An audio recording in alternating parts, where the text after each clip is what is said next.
Clase número 14 de religiones comparadas.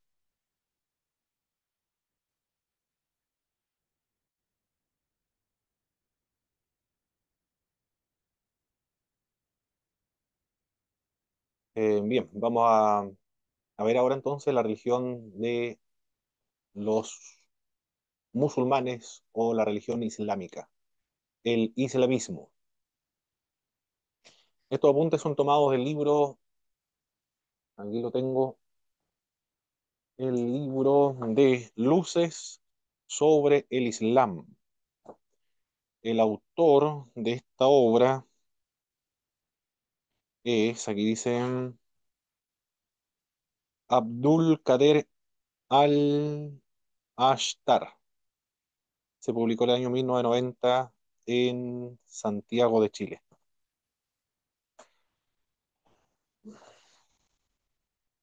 Y esto viene de la mezquita Al-Anur, en la Avenida Chile, España, 450, se encuentra esta mezquita. El Islam, en el sentido religioso, significa sumisión a la voluntad de Dios y obediencia a su ley. Eso es el significado de Islam, sumisión. Sumisión a la voluntad de Dios y a su ley. Los musulmanes no creen que Mahoma fundó el Islam. Si bien fue restaurado por él en la última fase de la evolución religiosa, pero Mahoma no fundó el Islam, según lo que dicen los teólogos islámicos. El fundador original del Islam no es otro que el propio Dios, y la fecha de la fundación del Islam se remonta a la edad de Adán. El Islam es la única religión verdadera y universal de Dios, dice Abdul Kader. La única religión verdadera y universal. Entonces aquí estamos frente a una religión distinta al budismo, al hinduismo. El hinduismo es integrista, pluralista, abierto, sincrético, ecléctico. En cambio, aquí no estamos frente a una religión exclusiva y excluyente, porque el Islam es la única religión verdadera y la única religión universal, según lo que comentan los teólogos islámicos. Otra de las declaraciones del Islam es: toda persona nace musulmán por naturaleza, nacen todos musulmanes. Musulmán es sinónimo de religión. Por lo tanto, cuando dicen toda persona nace musulmán, quiere decir toda persona nace religioso. Es la cultura, los padres, los que desvían la auténtica religión. Cuando se vuelven cristianos, se vuelven judíos o se vuelven budistas o hinduistas, se apartaron de la verdadera religión que es el Islam, según los musulmanes. Y al apartarse de la verdadera religión, cuando se hacen cristianos o judíos o se hacen budistas, entonces cometen el pecado de la apostasía. Todos son apóstatas y son infieles desde esta perspectiva del Islam. El significado pleno del Islam es la paz, que sobreviene cuando la vida de uno está entregada a Dios. Se deriva de la raíz Slim, SLM, significa paz y entrega. Esto convierte el islamismo junto con el budismo, derivado del Bud, despertar, en una de las dos religiones que reciben su nombre por el atributo que busca cultivar. Es el caso del islamismo, la entrega total de la vida a Dios. Sus adeptos lo llaman o se llaman musulmanes.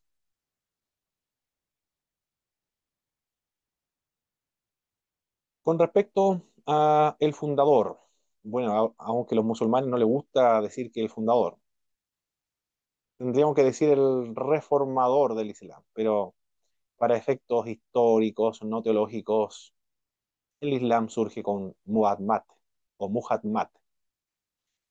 Él tuvo experiencias místicas, experiencias religiosas que lo llevaron a fundar o a crear una religión que proviene en realidad del judaísmo y del cristianismo.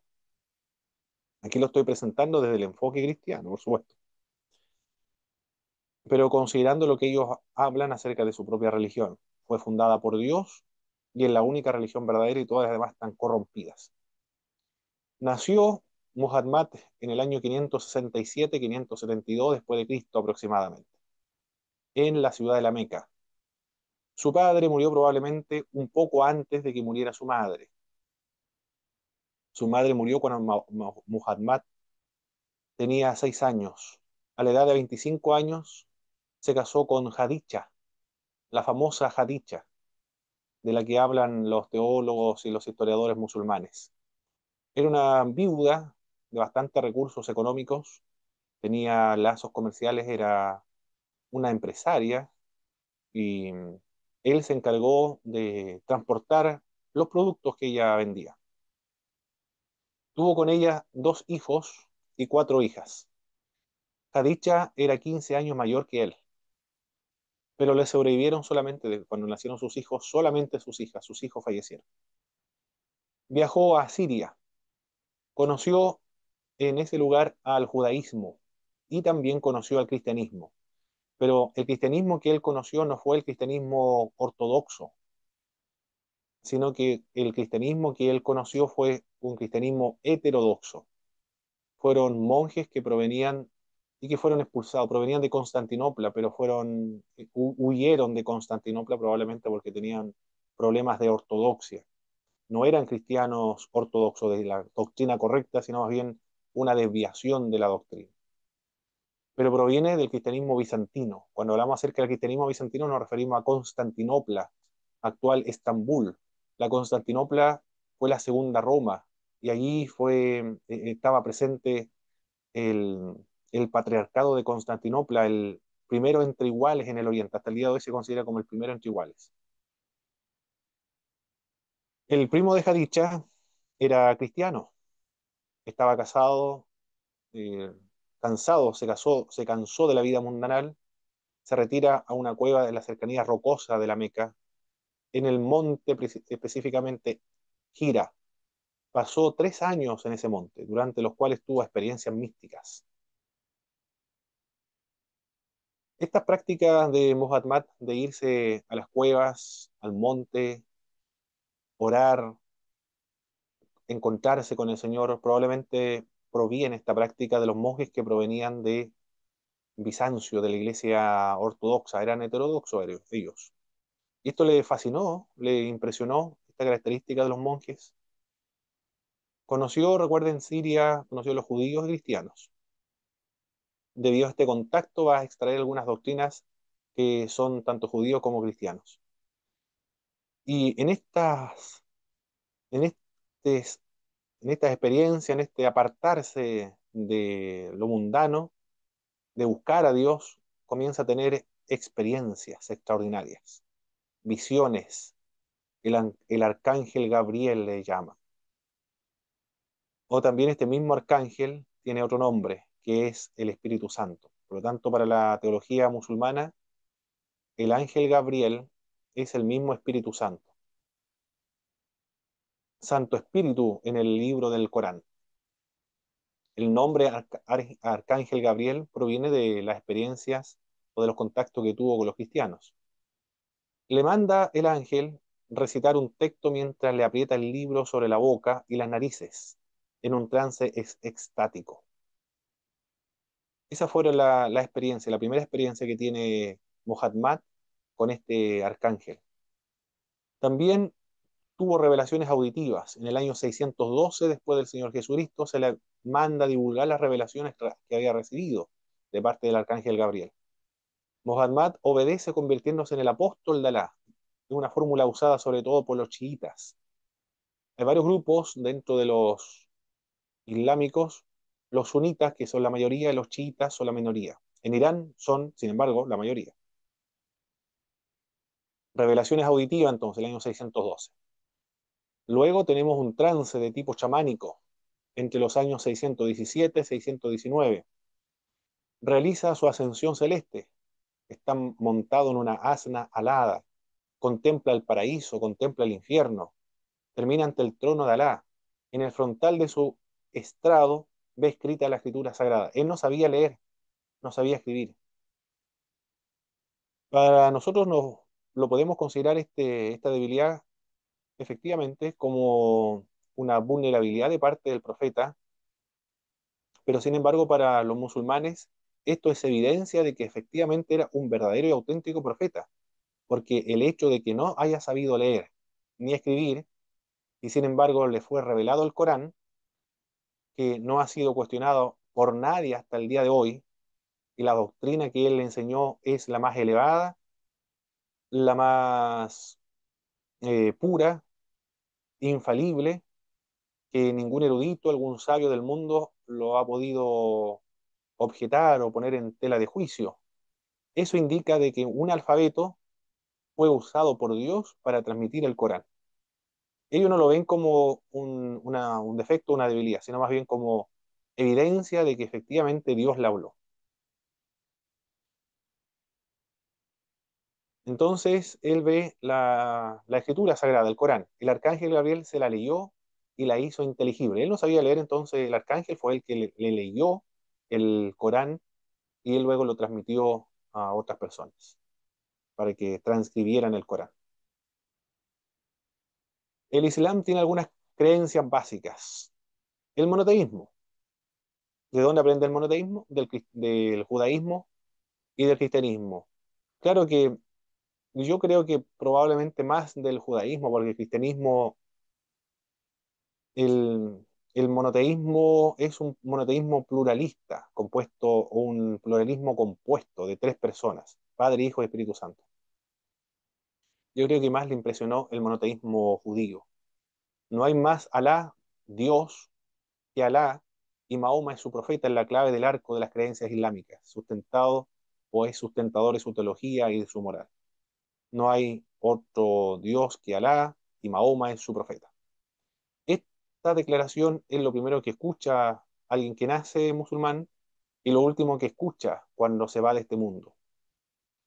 La unicidad de Dios palpita incluso en su mismo nombre, pues Alá, usado 980 veces en el Corán, carece de plural. Es decir, es una unidad absoluta. No hay dioses, no existe una palabra para referirse a los dioses, solamente Alá, en singular. Todo lo que no es Alá es su criatura. Los ángeles, todos son criaturas. La angelología suele ser bíblico hasta los nombres. Tenemos a Gabriel, que es tomado del contacto con los cristianos, Miguel, con los contactos tanto cristianos como judíos.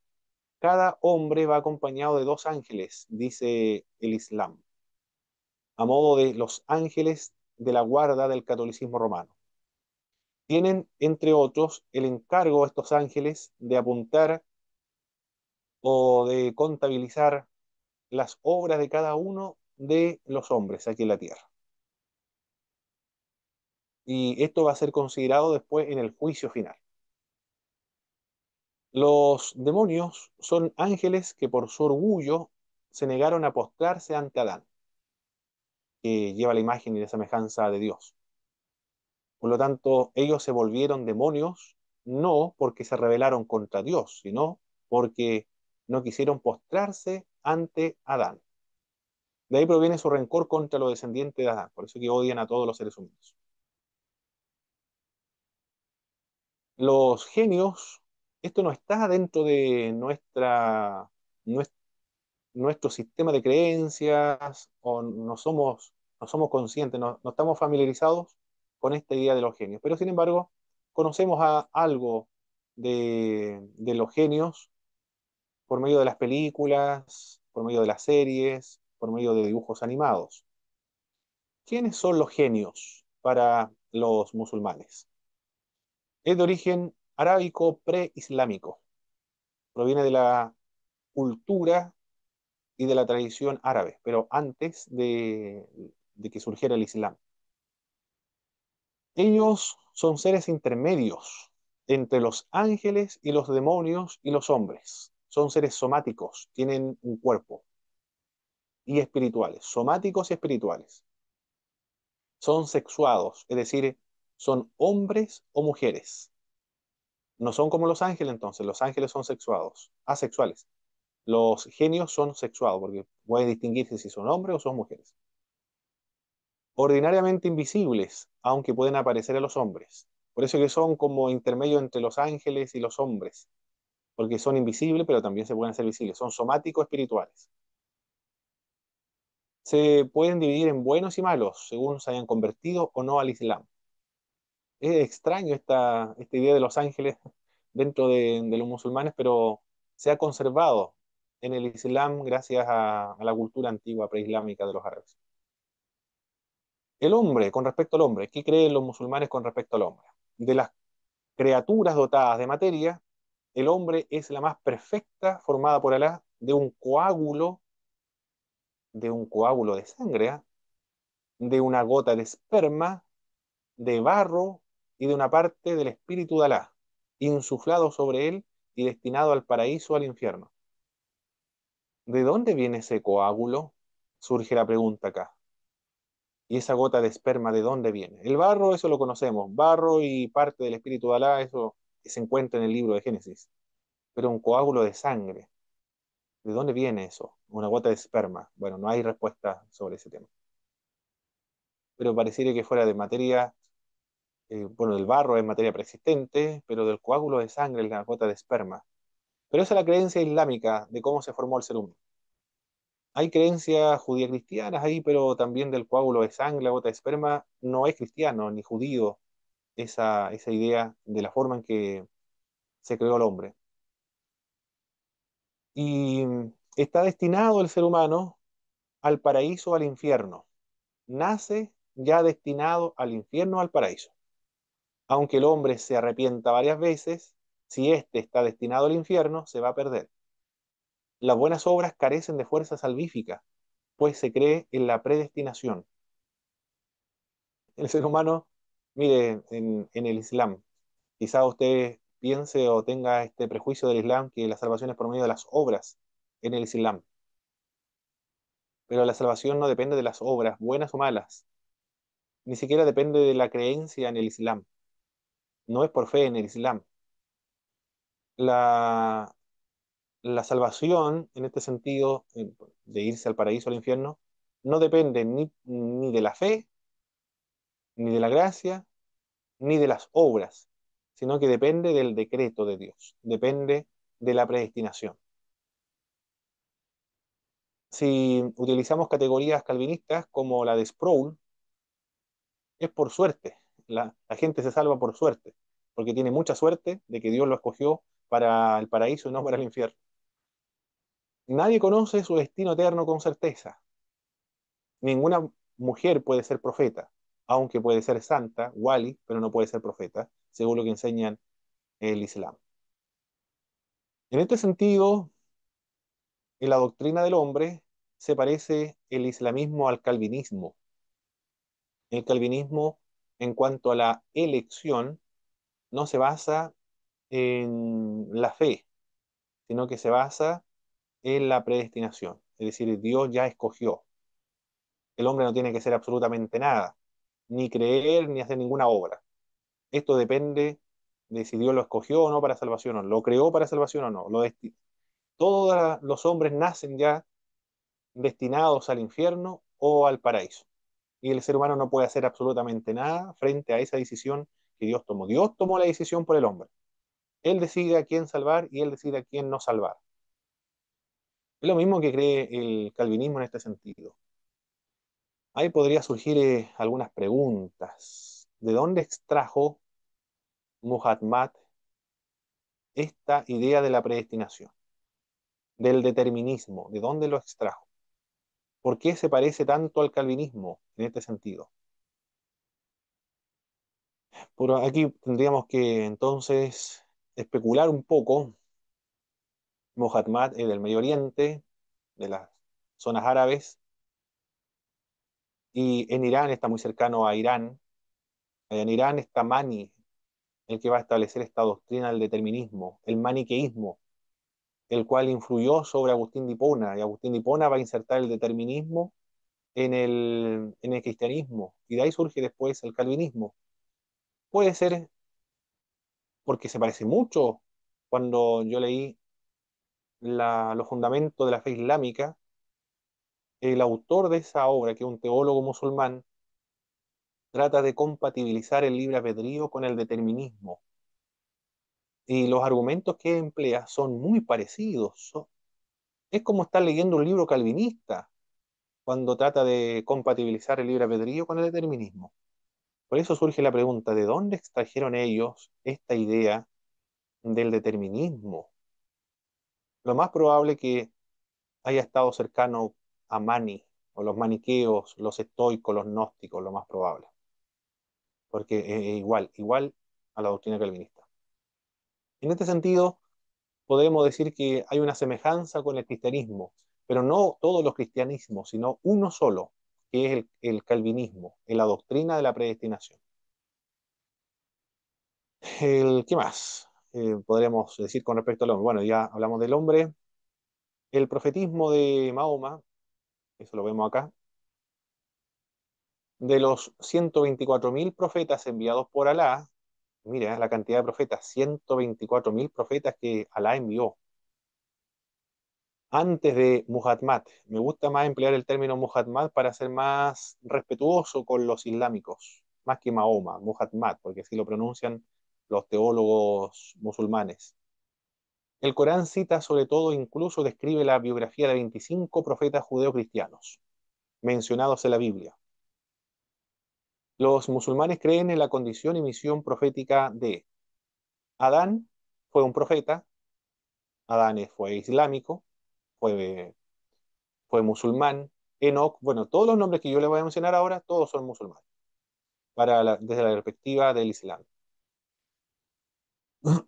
Adán, Enoch, Noé, Abraham o Ibrahim, fundador del primer Islam, constructor de la Meca, Ismael, Isaac, Jacob, José, Moisés, Aarón, David, Salomón, Job, Elías, Eliseo, Jonás, Juan el Bautista, Jesús. Con respecto al profeta Jesús, fue concebido virginalmente por la Virgen María, mas no Dios, dicen los musulmanes. Pero Muhammad es el sello de los profetas, el mayor, el último profeta, el modelo de todos los hombres. Exaltan el profeta aquí, pero de manera extraordinaria. No son idólatras, pero exaltan al profeta como el último gran profeta y el modelo de todos los hombres, el hombre más inteligente del mundo, en fin, otras características que le atribuyen a Muhammad. El libro enviado por Alá, el Corán. La palabra Corán se deriva de Qurán, la misma con la que las iglesias cristianas de Siria designaban la recitación salmódica, o sea, pública y semitonada de la Biblia. Si usted ha estado presente en el Te Deum evangélico, no, en el Te Deum católico romano, y a veces pasa un sacerdote, un arzobispo, debe ser de la iglesia de Antioquía de Siria, y cuando él lee, lee de esta forma. Voy a tratar de hacerlo, no me acuerdo mucho cómo lo leen, pero más o menos así lee la Biblia. En el año 15 del reinado del emperador Tiberio, siendo gobernador de Judea, Poncio Pilato. Bueno, lo leen cantado, no leen la escritura como leemos nosotros. Bueno, el término Corán proviene de ahí, de las iglesias de cristianas de Siria, donde se lee la Biblia, se recita de una manera salmódica, semitonada. El Corán se lee del mismo modo. El Corán no se lee como nosotros leemos, sino que el Corán se lee con un tono, con un ritmo, de manera cantada, con un semitonada, con la finalidad de producir sensaciones espirituales, emocionales, profundas en el que está escuchando. Yo he visto algunos reportajes documentales donde se recita el Corán y los soldados que están escuchando la recitación del Corán se ponen a llorar porque produce esas sensaciones espirituales en ellos, es decir, están convertidos, realmente ellos están convertidos y han experimentado la religión islámica en su corazón, en su alma.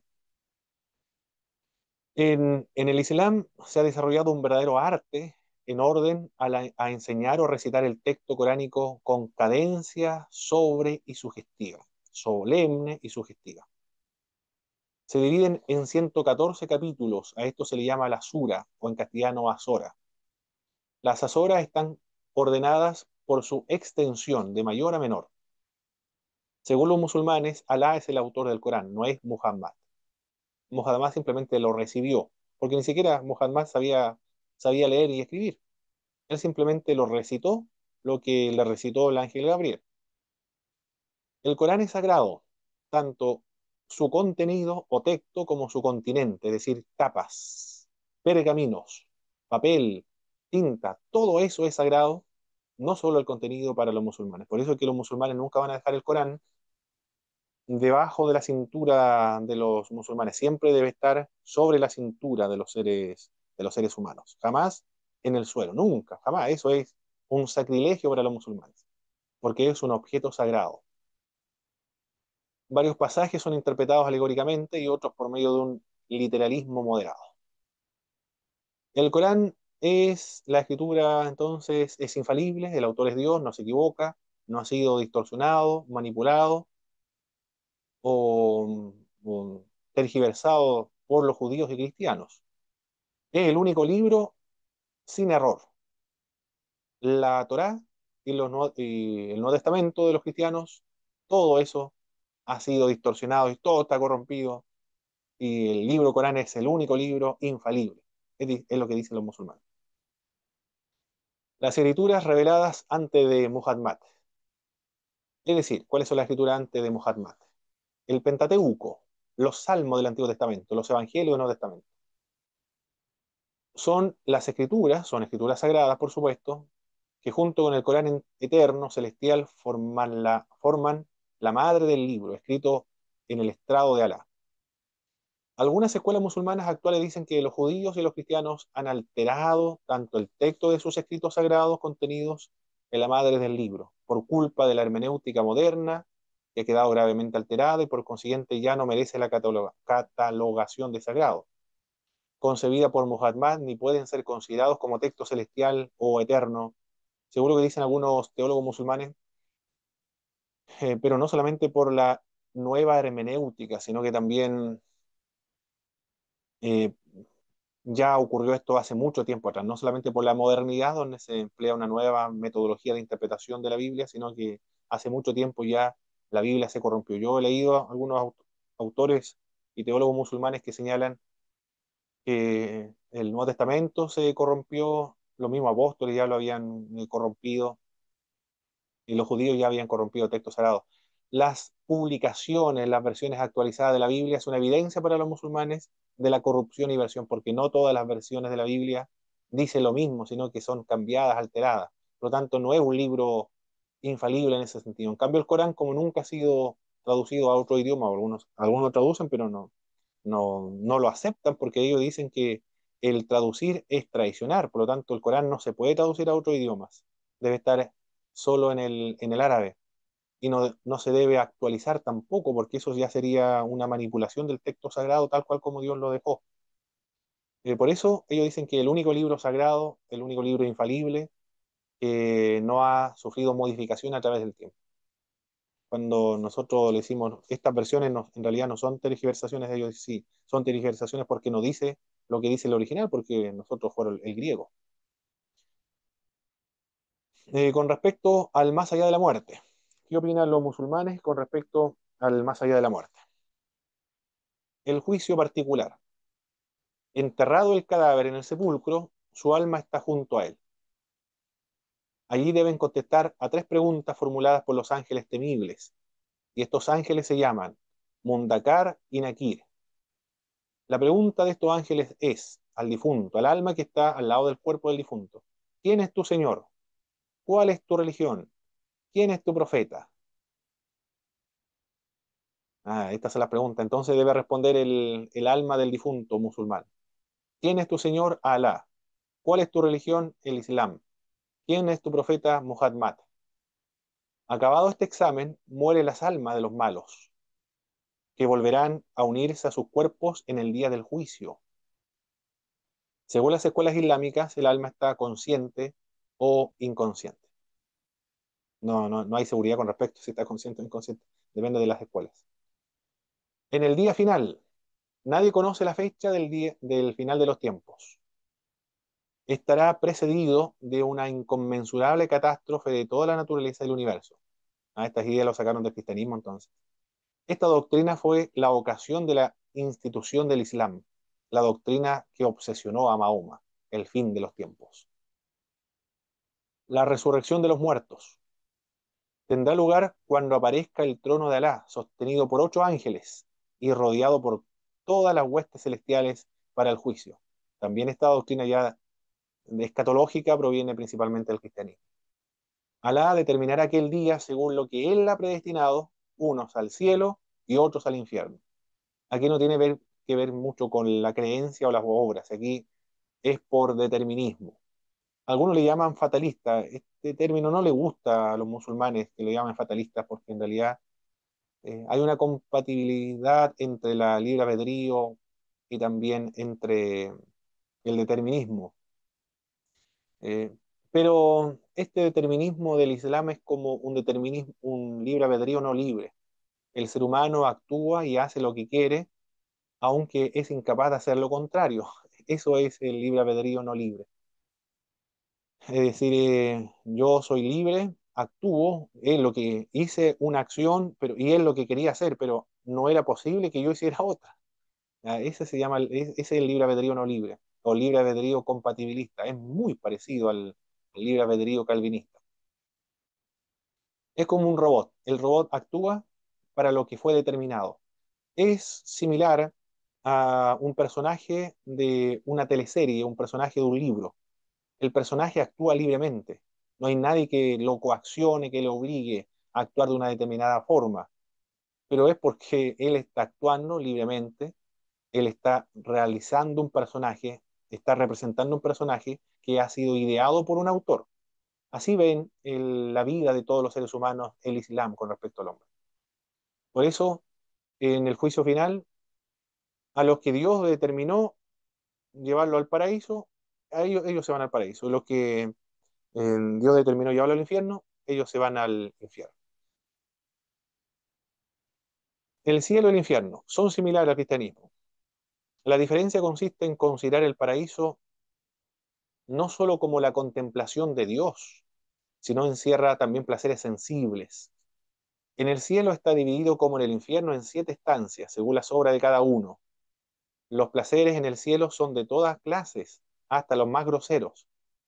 Aquí con respecto a lo que he leído en los libros de los musulmanes, este cielo no es como el cielo cristiano, es parecido, pero no es lo mismo. Para nosotros los cristianos el cielo es un lugar de contemplación, por supuesto, cielo nuevo, tierra nueva, pero los seres humanos seremos glorificados. El apóstol Pablo dice, seremos glorificados, incorruptibles, inmaterial, espiritual, adaptados para la vida, el futuro. Y Jesucristo dijo que no se casarán ni se darán en casamiento, sino que seremos como los ángeles. Los ángeles son asexuados. Por lo tanto, allí no hay casamiento, porque ya no hay hombre ni mujer en el paraíso. Todos son como los ángeles, asexuados. Sin embargo, en el Islam es diferente, porque en el Islam, según lo que dicen los teólogos, él sigue su esposa. Aquí está presentado desde una perspectiva muy... El cielo se presenta de una perspectiva muy masculina, podría decir, sí, muy masculina, porque se presenta de la perspectiva de un hombre. Y también es muy similar a un hombre, aquí se nota el hombre que está detrás de esta doctrina. Lo presenta como un rey del Medio Oriente o un rey oriental, donde tiene un harem, un palacio y una esposa y un grupo de mujeres. Estas mujeres la ven como las mujeres más bellas del mundo, o sea, las mujeres más bellas que puede haber en el cielo. Y todas son vírgenes y todas están al servicio de la persona que se va al paraíso. Es decir, tiene tiene una esposa y tiene un harem. Es la visión de un rey del Oriente. Esa es la visión del cielo para los musulmanes. No solamente para los mártires, sino también para todos los musulmanes. La mujer entonces es vista como que está siempre eternamente al servicio del esposo. Más allá no sé si van a ver más seres humanos, lo más probable que no, pero esa es la visión del cielo del islamismo, de una perspectiva muy masculina, muy material también, y de una perspectiva de un rey del Oriente, tal cual, como si fuese un emperador o un príncipe que tiene muchos recursos económicos. Obviamente hay uvas, hay abundante agua, siempre desde la perspectiva del Medio Oriente, del desierto. Esa es la visión del paraíso que tienen los musulmanes. También los musulmanes creen en el purgatorio y en el limbo. En este lugar se encuentran los locos, los dementes, los niños muertos antes del uso de razón, los sabios también y jurisconsultos, cuya vanidad a la hora del juicio tiene tanto peso como su conciencia y bondad moral. Los genios también se encuentran ahí, los creyentes se encuentran en el limbo o en el purgatorio, con la finalidad de purificar sus almas. Eso es lo que creen entonces las doctrinas básicas fundamentales del Islam. Son parecidos a los cristianos, pero algunos son de una parte del cristianismo, como el calvinismo, por ejemplo, en cuanto a la determinación. Los genios, bueno, es una cultura, una creencia preislámica en el juicio final, la resurrección de los muertos, lo creen, cielo e infierno. El cielo es distinto a los cristianos. El purgatorio se parece en ese sentido a los católicos romanos. Tiene elementos más o menos parecidos al cristianismo y al judaísmo. ¿Algún comentario, mis queridos hermana Carolina o quizás hermano Cristian, no sé quién será, y mi pastor Jaime? ¿O alguna pregunta de las doctrinas del Islam? Mm.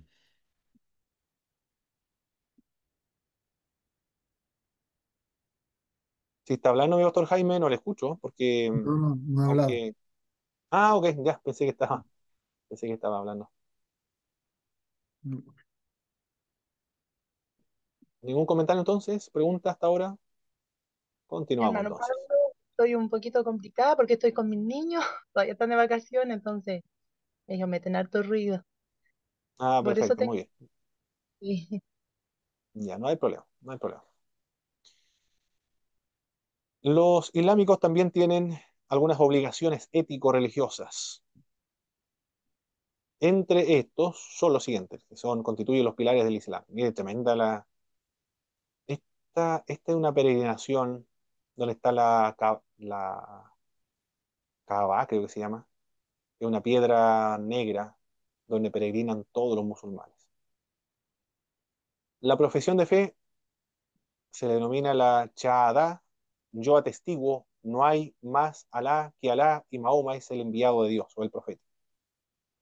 En el Islam, esta fórmula sacramental goza de un valor equivalente al del bautismo en el cristianismo. Si una persona dice, no hay más Alá que Alá y Mahoma es su profeta, o Muhammad es su profeta, ya eso es una evidencia de que se ha hecho musulmán. Es necesaria y basta para que uno sea contado entre los musulmanes. Es lo primero que escucha un musulmán al nacer y es lo último que escucha cuando muere. La recitación de la oración canónica o ritual se le denomina la salat. El musulmán, con uso de razón y mayor de edad, está obligado a hacerla 5 veces al día, antes de la madrugada hasta el anochecer. También la limosna es una especie de impuesto sobre productos del campo, los frutos, el ganado, el oro y la plata, las mercaderías. Se destina a los pobres y necesitados, se destina también a la guerra, etcétera. Se llama la limosna prescrita. Se hace una vez al año, una vez cada cosecha. Además, hay una privada o voluntaria en la cual cada uno, según su recurso y su corazón, puede otorgarla o puede darla. Otra de las prácticas del islamismo es el ayuno, conocido como el Ramadán. Una vez al año, todo musulmán, sano corporalmente y psíquicamente, desde la pubertad hasta los 40 años, debe abstenerse de toda clase de alimentos y bebidas, de fumar, de perfumes, de relaciones sexuales durante un mes, en ese mes del Ramadán. En él recibió Muhammad la primera revelación. Hay excepciones, por supuesto. En la guerra no se puede llevar a cabo el Ramadán, de viaje tampoco se puede desarrollar, mujeres embarazadas tampoco pueden practicar, o mujeres lactantes tampoco van a ayunar. Ayunan desde el mediodía hasta la noche y la noche comen. Durante el día no comen, la noche, cuando termina el día, pueden comer. La peregrinación a la Meca debe hacerse al menos una vez en la vida, aunque de hecho la mayoría de los musulmanes mueren sin haber visitado una vez la Meca. Se exceptúan a los locos, las mujeres solteras, etcétera. Ahí tenemos una imagen arriba, impresionante la cantidad de musulmanes que van a visitar la Meca. Ahí está la gran mezquita. La Guerra Santa, hay dos guerras, la mayor y menor, incumbe más a la comunidad que a los individuos. Se recurre a ella, al menos siempre que corre peligro la paz, la seguridad, la existencia de la comunidad islámica. Los chiíes hacen de ella la piedra angular del edificio islámico. La dividen en gran yihad o guerra santa contra el enemigo interior, las cobardías del alma, las malas costumbres, y hay otra yihad, que es la pequeña yihad, o guerra contra los enemigos exteriores, que son los infieles. Es una guerra ya propiamente tal como nosotros entendemos una guerra bélica, donde hay ejércitos que combaten entre sí. Pero esas son todas las prácticas religiosas de los musulmanes. La profesión de fe, la recitación de la oración, la limosna, el ayuno, la peregrinación a la Meca, la guerra santa, la mayor y la menor. La mayor es contra uno mismo, la menor contra un enemigo exterior. Ahí tenemos la Meca, Eso. esto se encuentra aquí. ¿Cómo se agranda esto aquí? Esto es el Mar Muerto entonces, acá tenemos el Mar Muerto. Esta es Medina, aquí está la ciudad de la Meca. Este es bueno, el mar Rojo, Arabia Saudita. Y acá tenemos la caja, creo que se llama esta piedra. Dentro de esta estructura hay una piedra negra. Esta piedra negra o la cava es un- una piedra sagrada, pero antes de que surgiera el Islam. Y siempre los árabes no, antes del Islam realizaban una peregrinación a esta piedra, que se consideraba como una piedra sagrada, una especie de animismo antiguo preislámico. Pero lo curioso es que los musulmanes también comenzaron a hacer esta peregrinación. Fue como una especie de lo mismo que hacen los católicos romanos, de la Virgen de Guadalupe, por ejemplo. Es un ejemplo de ella. O la Virgen también una de Cuba, donde se apareció la Virgen de Guadalupe. Antiguamente había una diosa ahí de los mexicanos. No recuerdo el nombre. La verdad que no recuerdo pronunciar el nombre de esta diosa antigua. Pero en ese mismo lugar se sustituyó en realidad la antigua creencia de esa diosa, ahora se convirtió en la Virgen de Guadalupe. Y, y los antiguos mexicanos siguieron visitando el lugar ahora ya a la Virgen María, a la Virgen María, a la Virgen de Guadalupe. Pero anterior al cristianismo ya peregrinaban a ese mismo lugar. Simplemente se cristianizó una fiesta pagana. Acá también se islamizó una fiesta pagana de la peregrinación a la Meca, y dentro de este lugar hay una piedra. Pero son multitud, ¿eh? Son gigantes, cualquier cantidad de personas. Hay algunas obligaciones rituales también. La pureza ritual se llama así por ser la requerida para la realización de algunos ritos, por ejemplo, la oración, canónica, la peregrinación a la Meca y en general de cualquier acción cultural, así como después de varios actos contaminadores como el nacimiento de un hijo, las relaciones sexuales, la menstruación, se adquiere esta purificación por medio del lavatorio menor, rostro, cabeza, brazos, hasta los codos, y la mayor, todo el cuerpo. Esta es la pureza ritual. En cuanto a los alimentos y bebidas, no comer carne de cerdo. Los musulmanes no comen carne de cerdo. Además que no es tan bueno, ¿eh? Bueno, algunos quizás, a mí tampoco me gusta mucho el cerdo. No por temas religiosos, sino quizá por el olor, que es muy pasoso algunos cerdos. Animales carnívoros, los muertos por enfermedades, los corneados, aves de rapiña, peces sin escama. ¿Esto de dónde extrajeron estos tipos de alimentos? Bueno, del judaísmo. De ahí extrajeron, porque recuerde que el Islam Mm. Y el o judaísmo. Muhammad conversó con judíos y también con cristianos. De ahí extrae estas ideas rituales. Mi doctor Jaime,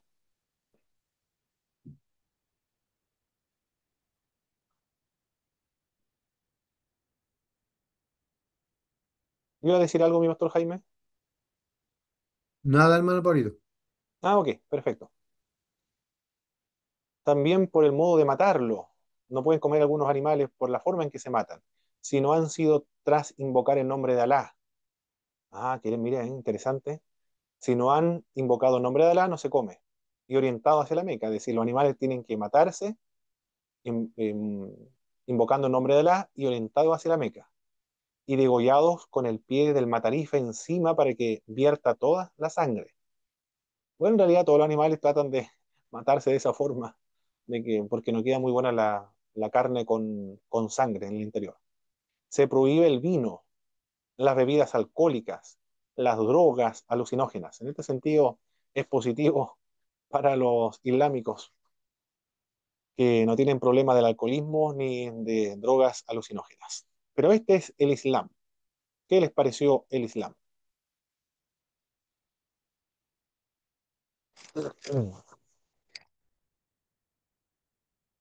¿Algún comentario antes de finalizar de lo que estuvimos trabajando con el Islam?